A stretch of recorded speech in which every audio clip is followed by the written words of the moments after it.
你好，勇敢的冒险家，欢迎来到这个新频道 Forecast Habiology。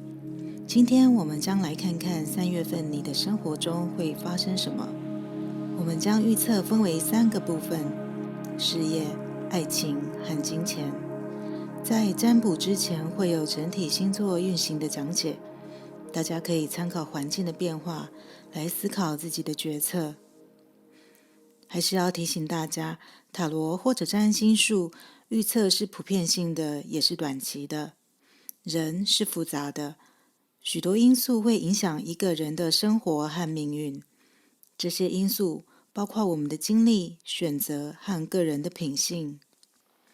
因此，占星术及塔罗牌不应该是唯一用来做出重要决定的工具。最好将塔罗与星座作为辅助，当成一种参考，从不断自我诘问中深刻理解个人的成长和发展，并做出符合自己价值观和愿望的选择。接下来，我们就来了解3月份整体行星运行的一种状态。3月份有哪一些大事件会发生呢？第一个，最重要的也是3月份的重头戏，就是3月23日，冥王星将进入水瓶座。这是一个今年份最大的事件之一。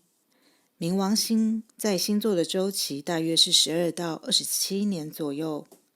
3月23日，它就即将进入水瓶座了。冥王星的特征是生命之中反复经历生与死，一种蜕变的生命历程正在发生，并且冥王星会压缩过往的生命历程，将旧有的过程打包，并且压缩归档。而冥王星进入水瓶座，第一个是揭开了新的发明与实验的新历程。比如说最近 AI 人工智慧在发展多年之后，从冥王星之前的摩羯座的大机构蜕变而出，在2023年初形成了一股新的势力，而3月份就是新技术真正的转捩点。第二个，在水瓶座的特征就是社交群体的汰换，旧有的朋友终将逝去，因为你对未来理想渐渐的确立了，那些无法与你产生共鸣的朋友终将会消失。再来就是海王星仍然在双鱼座，海王星已经进入双鱼座一段很久的时间了。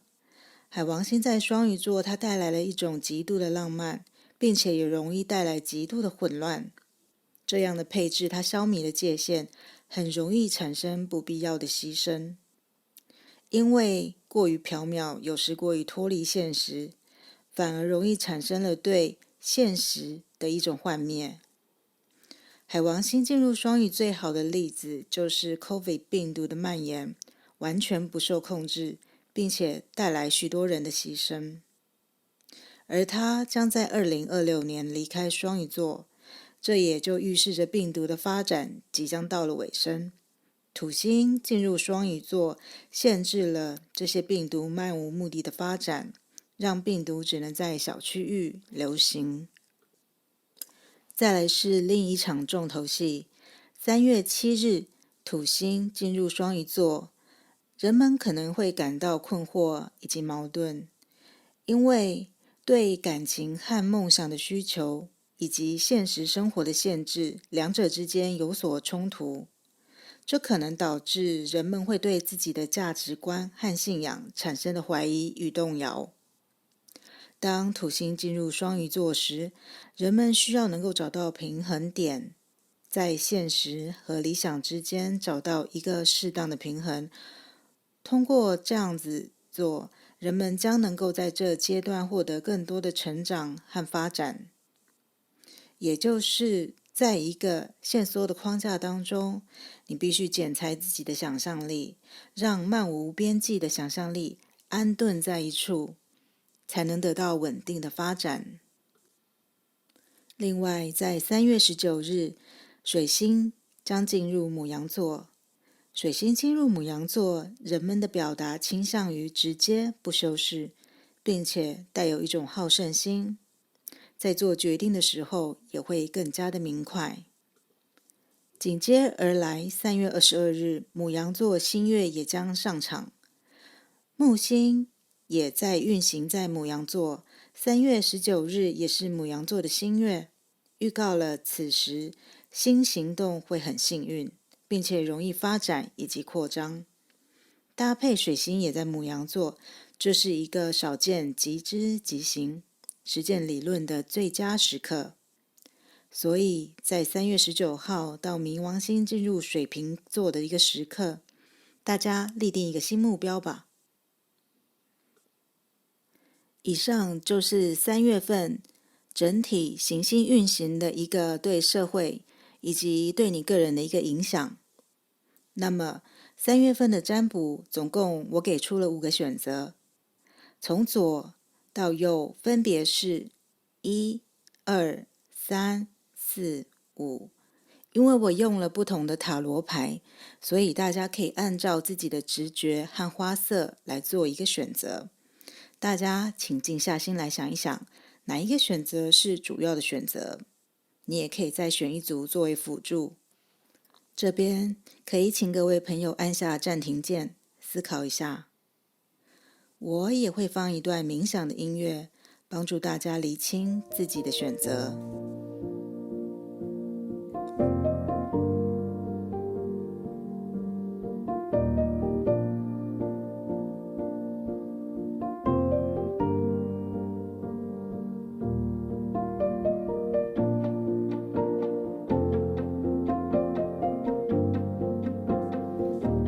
大家都做出自己的选择了吗？那么我们就来开始今天的占卜吧。第一组的朋友大家好，我们来看一下第一组的朋友，你们抽到什么样的牌？第一张呢是从易经卡抽出来的，抽到的是地天泰。第二张是知识 knowledge。再来你抽到的是公平 fairness。 The situation will be handled in a fair and just manner。 然后还有第4张牌是 sacred purpose eternal flame ancestral legacy。 最后一张指引的牌是从事微小的善行 show simple acts of kindness。 一个微小的善行就能让你充满能量，并将快乐带给身边的人。第一组的朋友你抽到的这张主题就是易经牌卡地天泰，是一张非常好的牌。它表示着最近你的状态是非常平稳，而且非常具有包容心。你看待周围的事物是以一个非常成熟的心态去面对所有你周遭的人事物。那么伴随着 fairness 这张牌，可能在你的环境当中对你来说并不是那么的公平，所以你的内心有时候会觉得自己遭受到了不是最公正的对待。但是因为你的主题，你的主牌抽到地天泰，所以你仍然是会以一种比较包容的心态去静观其变，看一下整体的发展。那么另外由于你抽到了 knowledge 这张牌，很显然是因为你也把心力放在追求更高层次的知识上，然后心无旁骛的去追求可能你想要追求的兴趣，不同领域的知识，或者在你本来的知识当中更深的去挖掘最新最专业的知识，所以你可能就对周遭那些比较可能不公平的对待比较没有那么在意。由于冥王星进入了水瓶座，所以很多人会在3月份找到自己此生一生当中会最想要做的事情。那么刚好第一组你不但抽到了一个非常好的太卦，另外也抽到了 Sacred Purpose 这张牌，你最近已经找到了一个你人生当中最神圣的目标，你想要去追求那个目标，因此为了这个目标，你可能会去做更高深的学问，而这个崇高的理想，它的永恒性远大过于你之前所追求的东西，而这个转变在今年会非常非常的深刻。你也是一个很容易给予的人，就是你有能力给予。因为呢，从事微小的善行表示说，上天觉得你是一个足够有多余的能力去帮助别人的人，要不然就是不会抽到这张牌。所以可以从，比如说捐一些小额的善款，或者是到比如说孤儿院啊，带来一种新的。除了可以累积你正向的能量之外，也可以转化那种可能环境对你来说比较不公平的一个状态，更加上因为你现在目前的状态是非常稳定的，也可以集合众人力量的感觉，因此做一些善行，起到一种引领的一种作用。那么我们来看一下3月份你的事业、感情还有财运是怎么样的状态。现在看你事业的抽到的牌，宝剑5以及宝剑2，这是事业。那么你的感情抽到了圣杯皇后以及圣杯2，而财运你抽到的是塔的逆位以及宝剑10的逆位。那么第一组的朋友，现在可以是蛮确定说你在你的工作当中的确是受到了比较不公平的对待，因为你抽到了宝剑5，它是一个比较具有攻击性以及竞争性的一张牌。在职场上如果出现这张牌，它可能你会觉得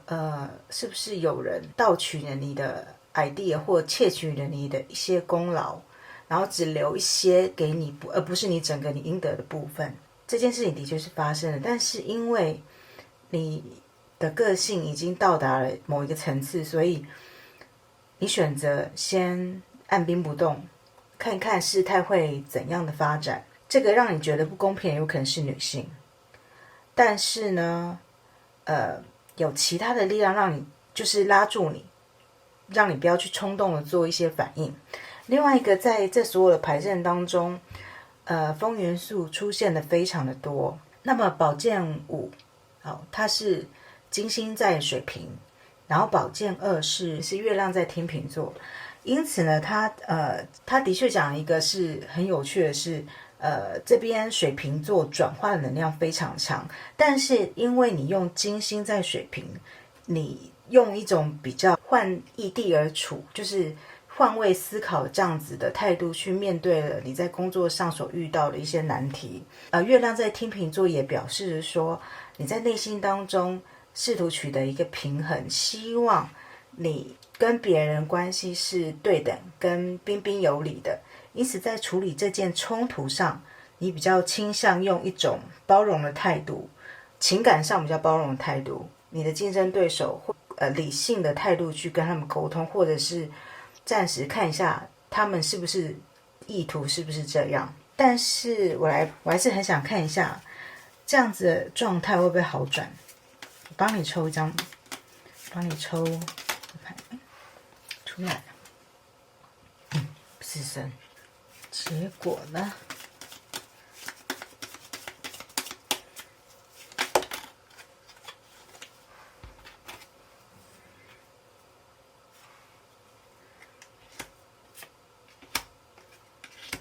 这个状态呢，你这边抽到的是权杖3、权杖国王，还有宝剑的侍者。但是这张结局是死神，他有重生，所以冥王星进入水瓶对你的影响的确是蛮大的。那在工作职场上的这一个冲突跟这种状态跟不公平的对待，可能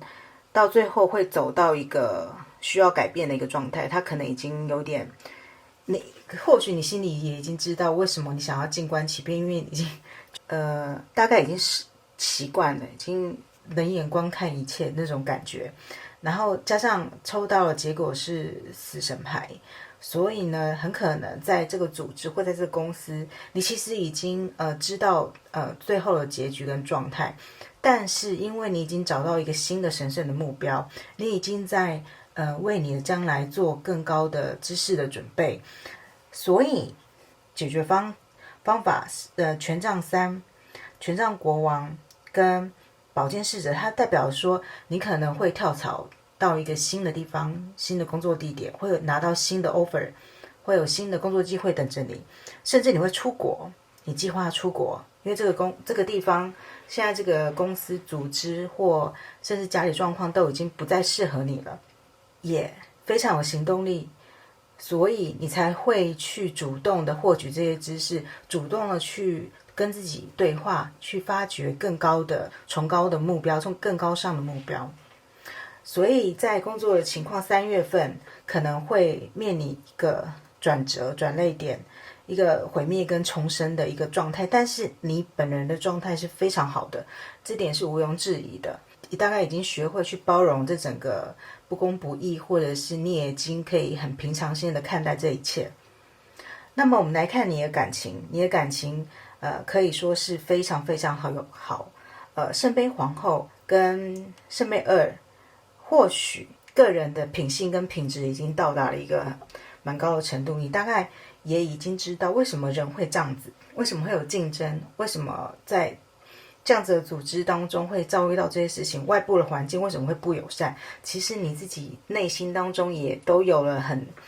明确的答案，所以你可以包容这一切。你也是一个非常富有同情心跟直觉力的人，所以你也已经预知到了这一些东西。在感情上呢，3月份会是一个非常好的月份，也因为有爱你的人支持你，所以其实你的情感上是非常满足的，是得到了滋养的，甚至有可能3月份情感是一个非常非常大的重点，更可能是因为这个情感的因素，所以你换了地方，出国了，或者是到达远方和恋人相处，进阶有一个新的恋人。因此你在3月份当中的重点，就是因为感情这个态势，你的重点比较不放在工作上，也因为有感情的支持，所以其他的事情对你而言就是人生的一种过程。那我们来看你的财运，财运抽到了宝剑10的逆位跟塔的逆位，它表示说3月份你的财运虽然在一个比较不好的状态，它是一个比较谷底，但是它要从谷底重新再上来了，就是它的一个循环的过程。它3月份它已经不可能再差了，所以它要开始往上了，所以财运上可能会开始好好的检视说哪些东西让你的财运荷包失血啊，或者是花了太多的钱，你开始一一去审视，然后已经让这花钱如流水的状态比较慢慢止住了。更有可能是比如说筹备一场婚礼，或者是要去搬到国外去住，搬到其他的县市去住，所以你需要投注很多金钱在这方面。当这个一切都尘埃落定以后，自然你的财运就会慢慢的又开始往上走。我们来看一下，我也是帮你抽看一下，感情不用抽，因为感情已经太好了。我们来看一下财运的结果大概是怎么样。财运，第一张牌抽到的是它是宝剑六，那它真的是很明显的是你要离开你原本的地方，而且还趁着月黑风高，这个意思是说你可能会去日夜跟你本身原本待的地方不同的地方。再来是女祭司以及圣杯6。那么这个情况是很显然是会好转的，而且这个财运为什么会有一大笔你必须要的支出，就是它可能会动用到你本来的存款这件事情，很可能就是因为你要到异地去发展，你要离开原本的公司，你要跳槽到新的公司，所以这些都要有一些新的，你必须要花钱去投资你新的设备，新的房租或者是交通工具，这些都有可能。但是你又抽到了女祭司跟圣杯6，表示说呢，会有甚至是你的另外一半，或者是你工作非常亲密的家人，或者是亲密的，就是战友，更可能的是你的另一半会在这个金钱上稍微资助你，而且你也可以开展自己的副业。女祭司她除了直觉力很强，你可以用发展出新的取材的方式，换你本来的取材方式可能会稍微的不太一样，因为它是一个比较第二专长的专业性在里面，难怪说你会去获取新的知识，有更崇高的一个理想。你的财运在3月份开始会渐渐的好转，而这个工作上不公平的这个情况呢，你会用个人的意志跟个人的包容去将整个态势给转变过来。那最重要的3月份就是情感的滋润跟情感的发展是非常有看头的。基本上3月份选第一组的朋友过得一定是内心非常的充实，所以希望你能够把目标专注在那个你的最新的理想，你想要蜕变成新的角色跟新的工作跟定位上面，这样子过了3月之后，你一定会有一番新的局面。那我们今天的讲解就做到这边，谢谢你。第二组的朋友你们好，接下来呢，我们就来看一下你们在3月份整体的能量运势是怎么样的。The Wanderer 就是履卦，接下来是 Harvest， 他说呢 As the waves of the ocean are infinite, as the trees in the forest grow tall, that my work now bring me to harvest. I'm ready to receive my all. 好，我们一一来看一下。再来是 sensitivity， 另外是再来你抽到的是 portal， infinite mind awakening consciousness。 最后一张是爱能克服一切，他说 love endures， 爱不会放弃，也不会失去信心，爱是怀抱希望，坚韧面对各种遭遇。那么选择第二组的朋友，因为你们抽到主题是履卦，这个牌呢，它是一个蛮吉凶参半的一个牌。它表示说呢，你现在踏上了一个新的旅程，就像旅人一样，前面有未知的风险，但是你却愿意冒险去做这一趟旅行。而这趟旅行就像走在火山口的附近，因为它火的能量非常非常的旺盛，在火山口附近在那边游荡跟徘徊，毕竟是一件非常危险的事情。在你的前方不能说是平坦的，在3月份的运势会有一点颠簸，因为你在旅程当中，旅程不可能是舒适的，不可能是完全没有任何突发状况的，它总是会有一些或大或小的一些突发事件需要你去处理。所以这也表示着，不管你在工作、感情或者是金钱上，都会有一些波折，会有一些波动需要你去注意跟处理。但你又抽到了 Harvest 这张牌，也就是说3月份也是一个收获的一个季节，表示你在处理完这些事情，顺利的处理完之后，你仍然是会有所得的，但是这个所得需要你勇敢的去争取，你必须对你的目标有很执着的，不管是绕道或者是用各种计策，你都必须要捍卫自己得来的成果。这一副牌选到第二组牌的朋友，可能需要非常坚定你的信心，又加上这个月你可能会对环境、对你的身边的人会比较敏感，抽到履卦的这个第二组的朋友，这飘忽不定的一种行程当中，你可能常常需要出差，以至于可能比如说是个业务，你要到远方去把那个款项收回来，或者是想要去签订一个契约，你要去把那些东西收割回来，把那些成果收割回来，把果实给摘下来。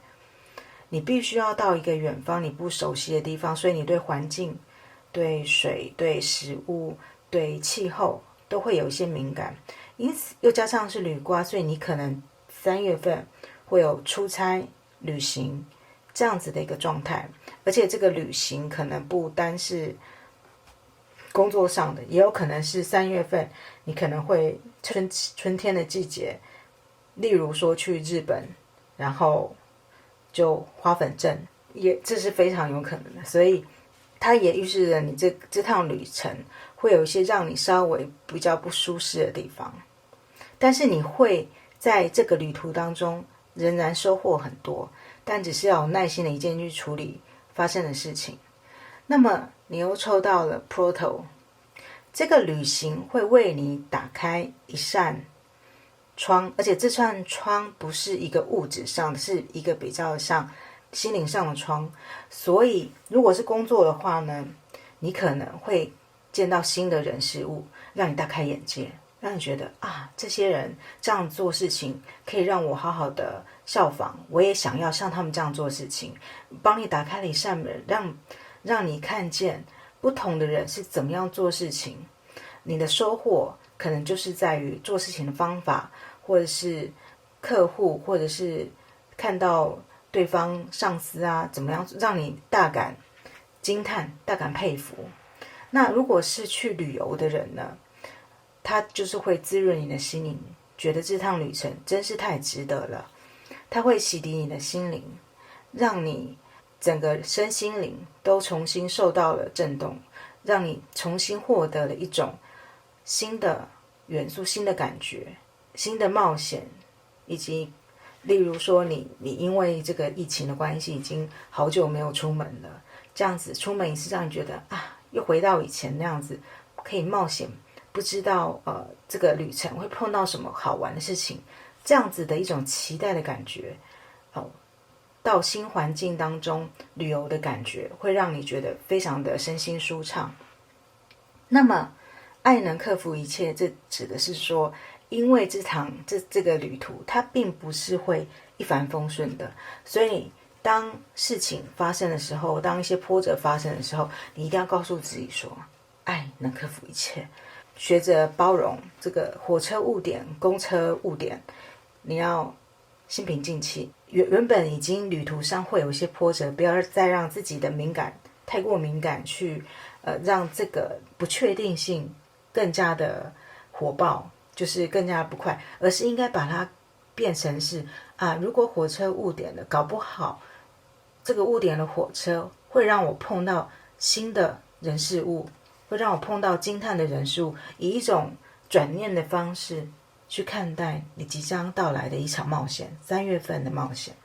那我们再看你事业、感情和财运。我们先看你的事业，你的事业抽到的是宝剑骑士，以及圣杯侍者。感情抽到的是死神牌以及战车牌。你的财运抽到的是皇后、金币1以及隐士牌。第二组的朋友，你这个事业上确实是有很多新的东西在进展，而且也可能真的需要你突然的出差，而且这个牌组它显示着你可能是一个比较新的人，在你这个组织当中，这个公司当中可能是一个比较新人的一个存在，做事情，但是你的本质做事情非常的快速，非常的迅猛，多了情感上的冲动，但是你却也是一个很会沟通的人，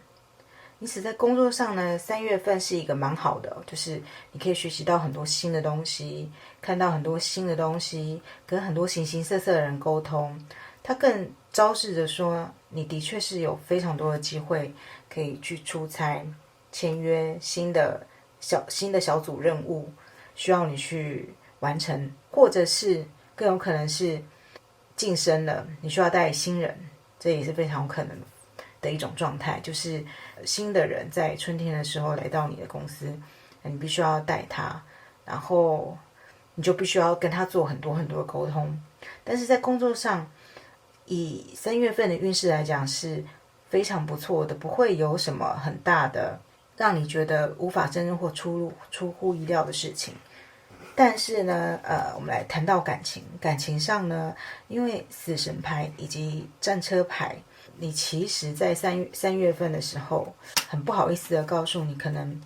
你有想要争取的对象，你想要赢得芳心的对象，你想要追求的对象，可是却三月份的时候却是停滞的，甚至可能会有情敌的产生，让你觉得情况不是那么乐观。但是呢，同时间战车牌它也是讲着一个只要你继续努力就有成功的一个希望的一张牌。另外还有一个很有趣但是比较少数的一个情况是，喜欢的对象或者是你的另外一半旅行的其实是他出门旅游去了，出差去了，他去远方了，你内心当中会觉得分隔异地这件事情非常的让你不安，然后心中会觉得这段感情会不会就因为这样子就没戏唱了，绝望了。我们来看一下你感情在3月份遇到这个情况，最后的解决跟结果到底是怎么样。因为3月份它是一个月份，它很难，因为你这两张牌都是大牌，所以它的影响是很久远的。但3月份是一个月份，它的影响有到那么久远吗？我们来看一下金币10的逆位。你很可能你的对手，你的情敌可能是个富二代，或比你有家底，或者是说你的另外一半，为了要继承家业，要去修行之类，修炼。来看一下，这张居然是钱币皇后的逆位。这个能量实在是很有趣。你就是在感情上可能会面临分开的原因，是因为金钱的，而且也有可能是因为家族上，或者是对方的妈妈不喜欢，或者是对方的妈妈很挑剔，对方的祖母就是女性方面的有各种审视，就是你另一半对象的一种各种条件，尤其是物质上的。一方面有可能在情感上你可能会输给另外一个情敌，更有可能是你的潜在的另外一半，不管是有没有交往的另外一半的妈妈并不是这么好相处，他可能会用一种物质的条件去审视他小孩的对象。那么这段感情你可能要自己看一下，你要坚持下去，因为战车牌它是一个非常非常长久忍耐的坚持。或许是你必须要去国外深造自己，把自己蜕变成一个新的人，带着一张学位回来 Harvest， 带着一张什么东西回来。但是这个长期抗战真的要看你，因为你的财运在3月份呢开始会有新的东西出现新的合约，尤其你工作上可能会签到一笔新的合约，带给你新的钱财。然后在财运上，因为你又抽到了皇后牌，其实你的金钱上是非常富足的，所以必须离开到外地人也有可能是你，因为你的财运也显示出来了，你的条件也可能是很不错的。但是3月份的财运总的来说是默默的赚，而且更有可能是，例如是因为皇后代表的是金星，它有金牛座的意涵在里面，然后呢，隐士牌它又有处女座，钱币一，它就是指土象星座，所以赚钱的能量是非常的强，甚至可以说晚上因为金牛座它也代表着一种理财跟投资，所以很有可能你在投资上尤其是美元或美股之类的可能会大赚，所以3月份是一个你会大赚的一个非常好的时期。选择第二组的朋友，你可能要把心思放在工作和赚钱上这件事情，因为它同时可以提升你这个人，去帮助到你的感情。因为尤其又说了，就是你的情感是会被物质这件事情所影响的很深，但是因为财运又抽到了这么多物质的丰沛的一个条件，所以你完全是有条件去在感情上长期抗战，去达到你想要的，去抓到你想要的对象，去获取你所想要对象的心，这是完全有可能的。那么3月份呢，就是一个财运跟工作运非常好的一个时期。那么选择第二组的朋友，看起来你3月份会非常的丰收，尤其是物质上的，那就祝福你了。接下来我们就来看第三组的朋友，你们的3月份运势是有怎样的发展。第一张是你本月份的主调，是 determination， 是决卦，然后成功 success， 他说 success that true belongs to me, success with honest integrity。 再来是 bold 勇敢，他说 unless you're adventurous side, take a risk and be daring。 然后是 divine feminine magnetic receptive power， 这张卡有点像是在精神层面上他写说珍惜你爱的人 treasure your loved ones， 打从内心深深的疼爱别人是一件很重要的事。那么第三组的朋友在3月份呢，很显然是有一件事情，或者是不管是工作、情感或者是财运，就是理财上面都需要做一个大胆的决定。然后这个决定刚开始的时候你可能会很犹豫，因为你抽到 bold 这件事情，然后 success， 所以可能要听从你内心的直觉，尤其你又抽到 divine feminine， 就是你要运用你女性的觉察力。这个不单是指男生或者是女生，不管是男性或女性都有阴性方面的特质。你要用一种吸引力的法则，然后去吸引你想要的东西来到你的生命当中。但是这些东西来到你生命当中之前，你必须要做一个大胆的决定。那这个决定可能在3月份会不断的想，但是还好结果是很成功的。既然你抽到了决卦，表示这一件事情在你决定的过程当中，它是需要花一段时间的。那么你心中只要想着说你所做的决定都是身边的人，就是你爱的人也有考量到他们的话，那这个决定呢就一定是对的。但重点是呢，这个决定最后会是成功的。然后我们来看你的事业、爱情和财运。事业抽到了 Word 以及 Queen of Swords， 这个牌实在是太切合你的目前的状态。感情是圣杯侍者、宝剑6的逆位，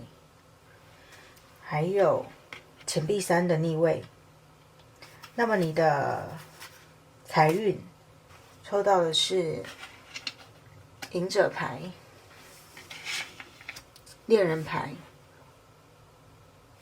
以及权杖9的逆位。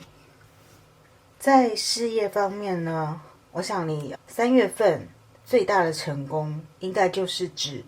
工作上面的一个成功。工作上面可能有需要你大胆做决定的地方，因为你抽到了这个宝剑皇后。宝剑皇后它代表的星座是这个天秤座，所以呢，也表示天秤座是有权衡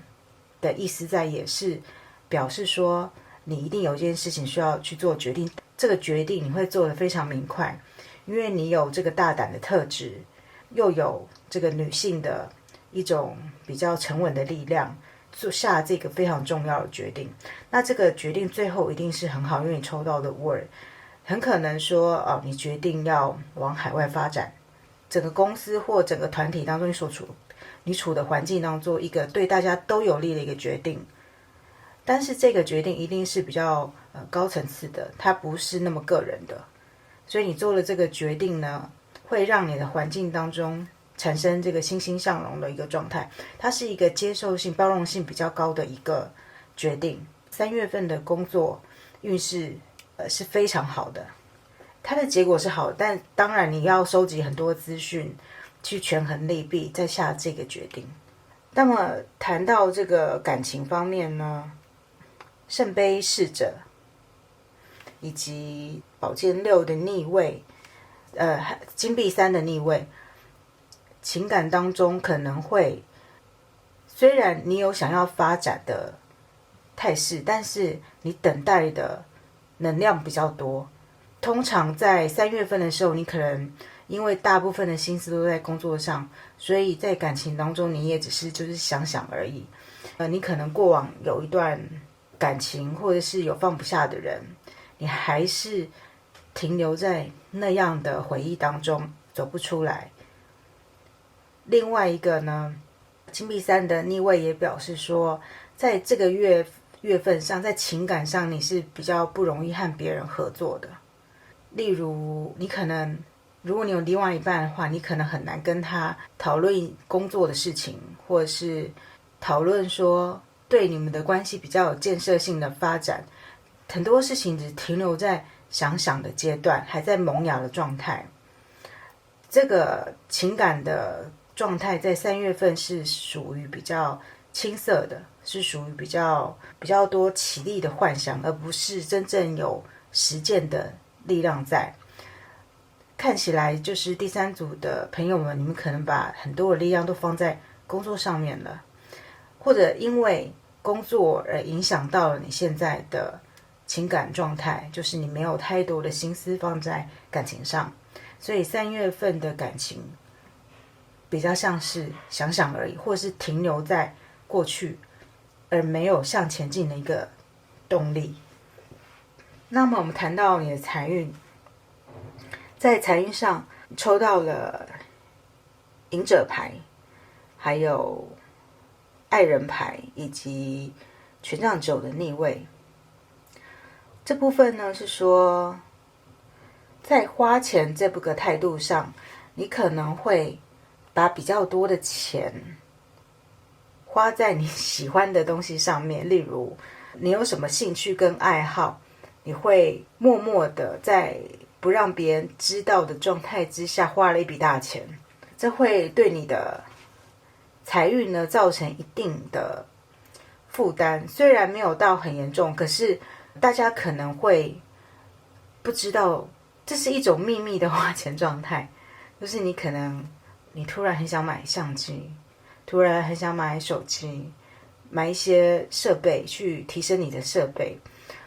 你就默默的花了一笔很大的钱去投资在这个很多的这个器材上面，所以就会增加你的支出。另外一个，你可能产生了一个新的兴趣跟爱好，然后你非常非常喜欢这个爱好，很热衷，所以你投注了很的金钱。例如你突然对花艺、对精油、对植栽这些自然的东西产生很大的兴趣，你可能就会收集什么多肉植物，或去收集精油，或是收集保养品，甚至什么大马士革玫瑰什么保养品，这些都很贵，所费不赀，所以你就会把钱花在这个上面。这个很有趣，有可能这不一定是男生或女生，但是不管是男是女，抽到这张牌，3月份你都会花很多的钱在你的兴趣上面。所以呢，它对你的物的一个平衡，当然是造成了一定的影响。不过呢，这个影响也不是太大，这是你可以花费的一个范围之内，在你的预算里面，3月份就是会有这样子的支出。选择第3组的朋友，你的工作运势非常好，所以呢，你可能会有一些闲钱花在你的就是兴趣跟喜欢的东西上面。那么感情上面呢，可能就是停留在想想的一个状态，或者是沉浸在过往当中的一个状态。选择第3组的朋友，把心思放在工作上是比较正确的，因为它会让你带来3月份整个的发展的重点，其实就是在工作。那祝福你们了。选择到第4组的朋友，我们来看一下3月份你的运势是会有怎么样的发展。第一张易经卡你抽到的是履卦，然后抽到的是Energy， 他说 A light inside my fire divine energy fill me, make me shine。 再来是 Expect a miracle， 期待奇迹的奇迹已经被听到并且会被回应。另外 Hidden knowledge Akashic records silent understanding， 看起来选择这组的朋友有非常多潜藏的一些天赋还没有被发掘。然后呢，你的关于精神的指引是爱是唯一的真相。The only thing that is real is love。 将你的注意力从困难转向爱。那么选择到第4组的朋友，由于你的主调是易经卡的履卦，那履卦所代表的就是有一种如履薄冰、战战兢兢的感觉。也就是说，在3月份的运势上面，整个环境在工作的职场或是在情感关系方面，可能有一些事情必须让你要非常谨慎小心的处理，因为你的周遭的环境当中有一个非常强势的人。这个强势人有可能是你的上司或同事，但也有可能是你的另外一半，或者是你想要交往的对象，这也都可能。等一下我们看一下塔罗牌就可以知道是哪一个方面。处理这个环境的不稳定的一个状态的时候，要记得说爱是唯一的真相。你要将这个困难的情境转化成为一个爱的力量，就是说你必须要有这个能量比较崇高的一个品质去做一个连接，产生一个比较正向的力量去转化这整个态势。因为呢，最后他说 expect a miracle， 如果你这么做的话呢，用一个比较阴性跟母性的能量去处理这个比较气势嚣张高昂的人的时候，你会得到一个让你觉得不可思议的结果。所以你对整件事情要有一个信念。另外一个就是你有一些你没有发掘潜藏的天赋，在你的前世或是在更久远以前，其实你好像已经了解到什么，把这个未知的力量发掘出来。所以你可以想想看，遇到这个让你不知道如何下决断的事情的时候，你会觉得你必须小心处理的时候，你要静下心来。或许你早就已经学过处理这个事情的策略跟方法。在这个月的运势当中呢，遇到这个比较强势的情形发生的时候呢，小心翼翼的顺从这件事情，不要觉得委屈，它只是一个策略。如果可以带来一个很好的结果的话，你可能就必须要这么做。他说 silent understanding， 有时候沉默的力量带给整件事情的后坐力，有时候反而会更大，会让事情更圆满的解决，会让这个人可能自己会有所察觉，说大家都只是不说话，大家都只是不想回应他的傲慢跟无理而已。所以最后会有奇迹发生，就取决于你应对的一个态度。那我们来看一下第4组的朋友，你抽到的事业、感情和财运的塔罗牌是什么？事业金币，然后是节制 Temperance，然后是钱币骑士，以及月亮牌。这里的能量真的是蛮复杂的。感情上你抽到的是宝剑侍者以及圣杯八。财运你抽到的是权杖九的逆位以及圣杯一的逆位，还有钱币六。选择到第四组的朋友，在工作当中呢，其实你现在外部环境确实是没有很好。第一个是整个大环境跟产业的变化，它有一点不确定性实在是太高了，很容易会影响你的决定。另外一个呢，像这个圣杯五，这一张圣杯五很特别，它的5个杯子都是立的，它跟传统的这个画的不太一样。其实在这个产业当中，你还是有这个工作的底气，也就是你过往所累积的实力都还在，但是你还没有把它挖掘出来。就像这个是 hidden knowledge， 其实你在这份工作当中，从过往到现在，其实累积了很多你还没有应用到的知识，你还没有发挥100%的力量，你可能只发挥了50%一半而已。所以你看着你这些拥有的这个实力，你看着你拥有的经验，有点不知道拿他们怎么办。主要是这个外部的环境没有办法配合，所以你有好像空有一身好武艺，但是不知道要往哪一个方向去发展。又抽到 Temperance， 但 Temperance 又是一个平衡跟节制的牌，也就是说在你现在工作的情形当中是有一个暂且还是稳定，就是你的支出和你的收入，你所努力的也是会有相应的回报，只是你可能想要在更多的发展的话，目前的情况是有一点在停滞当中。但这个停滞不是负面的，它比较像是日复一日非常的 routine， 朝九晚五，努力有收获，但是你可能想要往更高发展，所以你看着自己的经验还没有办法发展出。在3月份的时候，你可能有些想法，还没有办法100%让这个想法化为真正可以去实践的一个力量。但是这边因为你又抽到了钱币骑士，钱币骑士就表示说你慢慢一步一步的走，你的整个计划，你的工作会越来越好。我们帮你抽一下好了，突然想帮你再抽多一点的牌，因为你这边太多能量交互着。这边看起来这个比较霸气的人，好，比较让你无所适从，可能是在感情上的，工作上比较没有看到这个感觉。看一下，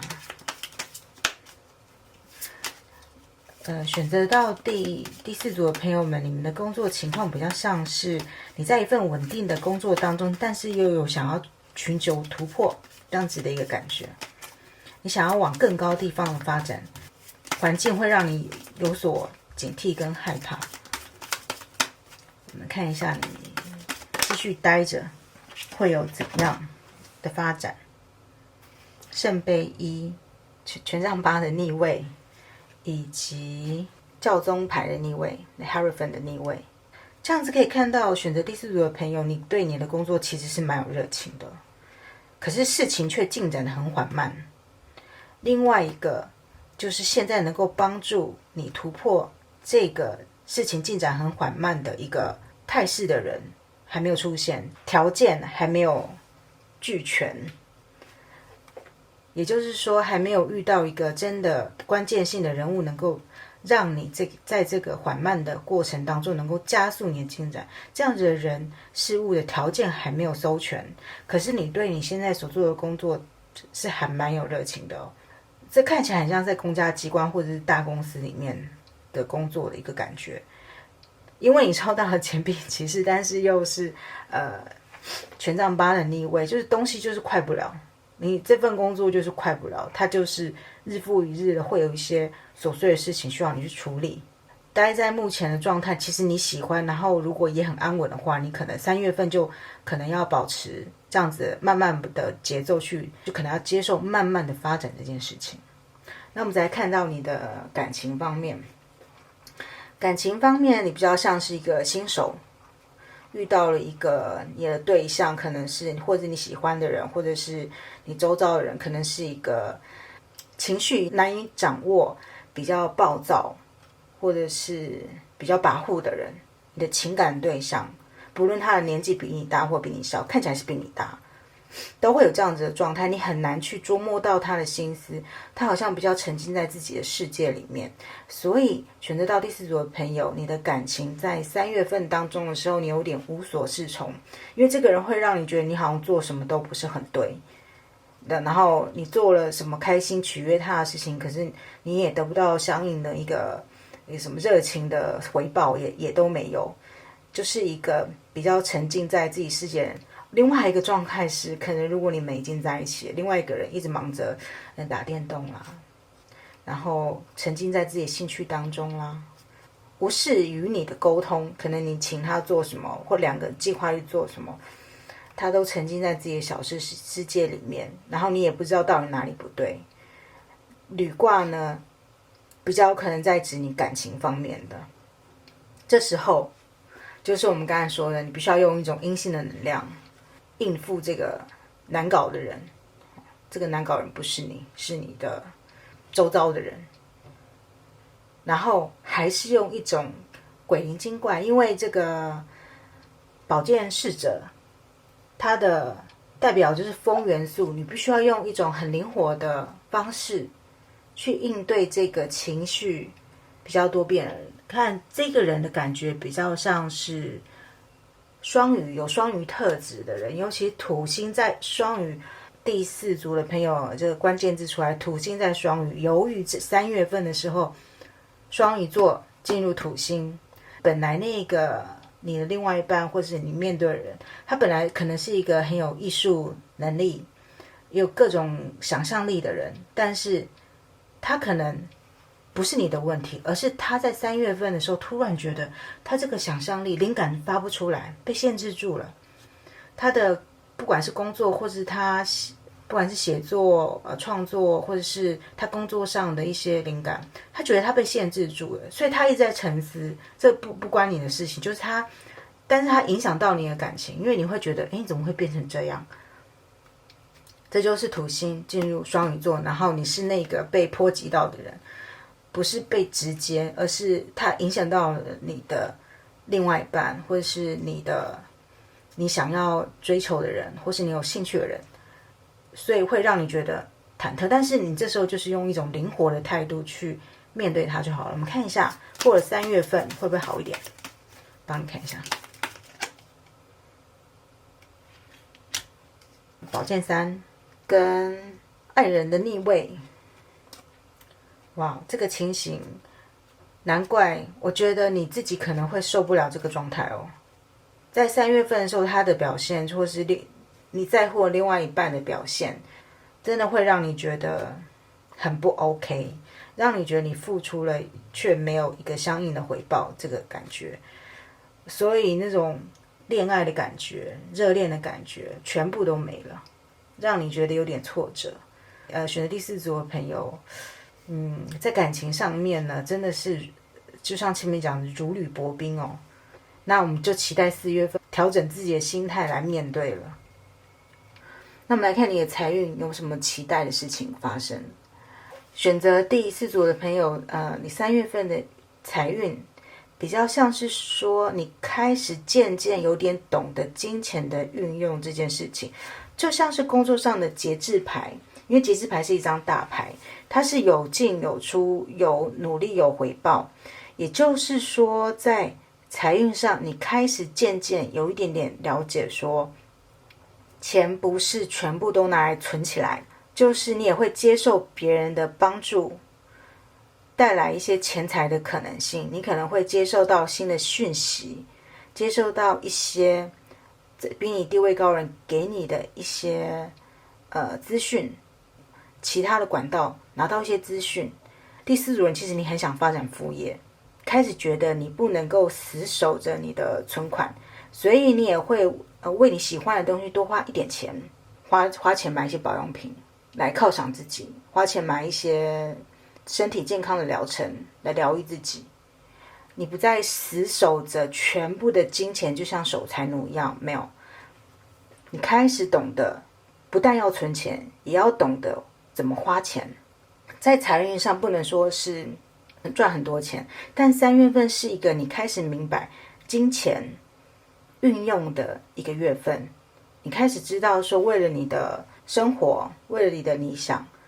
你是需要花一点钱的。为了你自己的美貌，为了自己维持自己的状态，是需要花一点钱的。当一个守财奴不会让整个生活变得很好。财运上与其说是赚钱或者是损失钱，不如说你懂得运用钱，你开始有这个感觉，知道金钱在你生命当中的一个意义，它是一个新开始，还没有到一个成熟的态度，但3月份就是一个新的开始。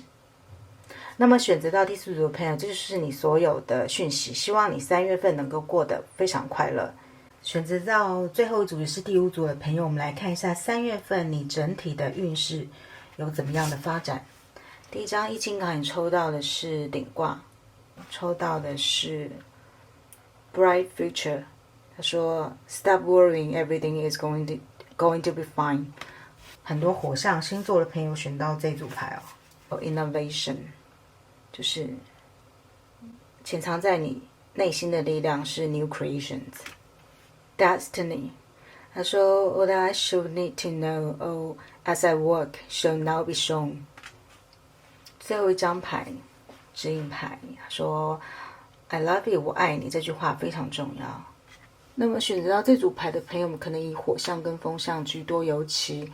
又有 Destiny， 感觉上有一些水瓶座的朋友跟火象星座的朋友选到这组牌。那我们来看一下整体的运势。因为你抽到顶卦，表示呢你在3月份的运势非常的风风火火，我们可以用这样形容。因为呢你的整个运势非常旺盛，非常丰盛，你做什么都有一种哇精力100倍的感觉，风一吹来火就旺了那种，天时地利人和都在一起，然后放一把火，整个事业就旺起来了。这个感情也就是好像天雷勾动地火这种感觉。然后你又抽到 Bright Future， 表示说呢你3月份之后的运势是非常非常好的。那么我会说有可能是火象或风象的原因，是因为呢土星在3月23号那个转进这个水瓶座，冥王星转进水瓶座，所以你不但抽到 Innovation New Creations， 可能你会发展一个新事业，新的东西在你的生命中产生了，而且这个是命定的，这个是你没有办法去拒绝的。这个整个如果你之前过得不是很好，简直就是咸鱼翻身的一个牌。加上你又抽到了我爱你，这个不单只就是异性或是同性间的那种爱情的我爱你哦，这个爱你有可能是上天他终于要爱你了，他就是那个东风你来了，只欠东风这件事情不再发生，那个东风都飞来了，这个上天开始要给予你最丰盛的事情了。所以3月份真的是第5组的朋友一个非常重要的转捩点，它有一个命定，命运开始启动了，这个整个命运的轮子开始往正向往上发展了，这个未来实在是太光明了。不但是做的事情能够有一鼓作气的感觉，并且它还可以影响很久，它是到很久，因为它是 bright future， 它到很远很远的地方都还是非常亮的，表示你可能受惠于这个新的发展新的发明，然后而有事业上的新的发展，或者是你想了一个新的策略，新的商业模式，这些都会让你有新的未来。那我们来看一下你事业、感情跟财运上的塔罗牌有怎么样的指示。事业，这个是女祭司，再来是宝剑2的逆位。感情上呢，抽到的牌是圣杯3的逆位，以及战车牌。在这5组的讯息当中，也有一组牌的感情上有战车牌哦，搞不好你也有选到。后财运，你的财运非常的多牌，我们来看一下。圣杯骑士的逆位，权杖8的正位，圣杯10的正位，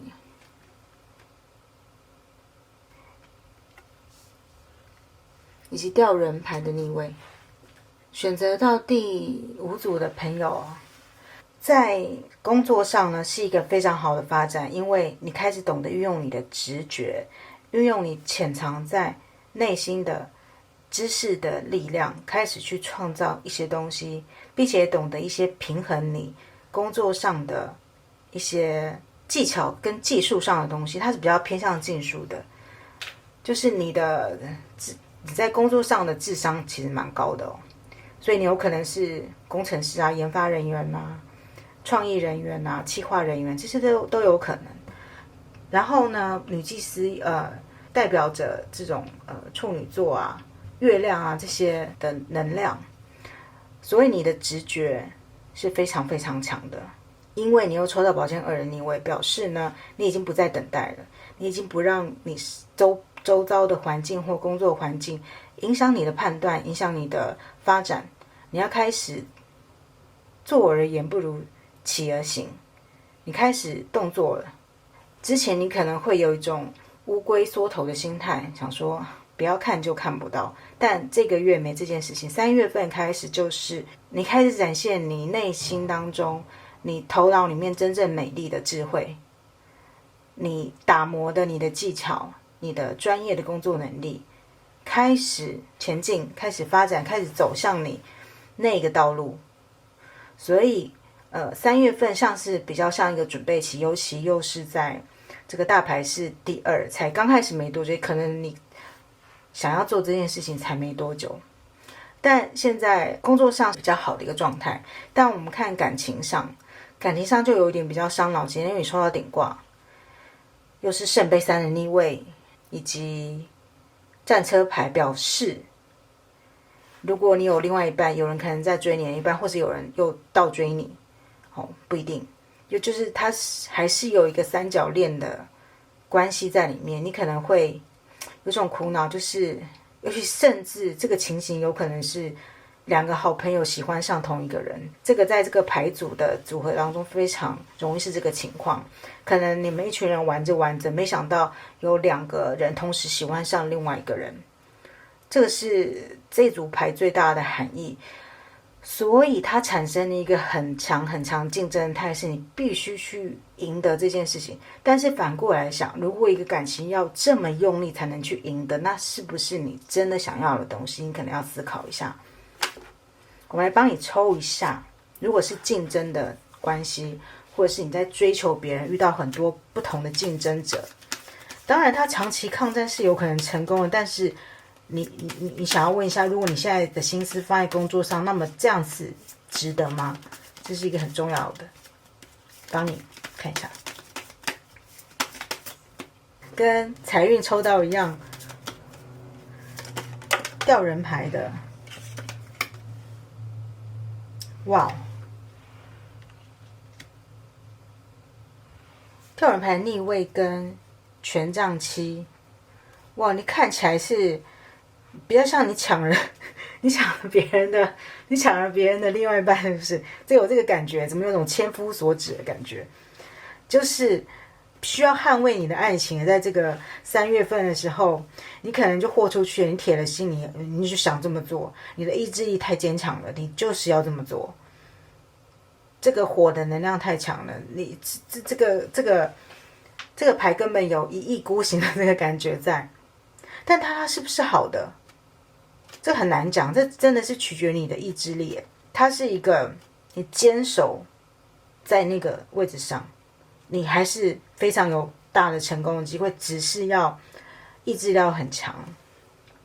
但是因为我看起来你这个状态你根本就豁出去了，所以你这个牌不管抽什么牌，我看也没有办法阻止你做这个决定。就是第五组的朋友就按照你的所思所想，但是一定要记得我爱你这句话非常重要，就是不管你下的决定是多么的大胆，你一定要站在一个你是爱对方的这样子的情形之下，而不是为了赢哦。这个有时候赢得爱情，输了全世界，这也没用。所以你要想着去爱别人，但是怎么样才是最爱别人？怎么样的行动才是真正对那个人好？去思考你的感情。在3月份的时候，这真的也是一个很难的决定，但是我想你已经决定了。那我们就移到财运。财运呢，你抽到了这个圣杯骑士的逆位、权杖8，还有圣杯10，以及吊人牌的逆位。我想第五组的朋友在财运上面呢，你可能会收获一笔横财、意外之财，非常有可能是家人给你的，甚至是你们家人在3月份的时候一起去旅游，然后你得到了一笔额外的零用钱。但是同时间你也会为你喜欢的人花一些钱，你可能会想要买一些土产小礼物给你喜欢的人，给你在乎的另外一半，展现你的浪漫的这种姿态给他看，这样子。在花钱上，你就3月份你会稍微多花一点钱，因为你有了一笔可以自由运用的财富。这个财富呢，也有可能是来自国外，但更有可能是来自家人，所以有可能真的是出外旅游的时候你得到了一笔钱，这个感觉非常明显，所以你可能就会多买一些小东西，不会再斤斤计较每个月要存多少，因为你多了一点钱嘛。所以财运上呢是有一些小确幸，但是要有很大发展这件事情，本月份是没有这个感觉。财运上是有多得一些就是好事。看起来呢3月份一切都在萌芽的状态，所以呢选到第五组的朋友要运用自己的直觉，专心在创造新的事物上，就是态度上可能要更加有同理心的去看所爱之人所需要的东西，这样子你的未来一定会非常光明。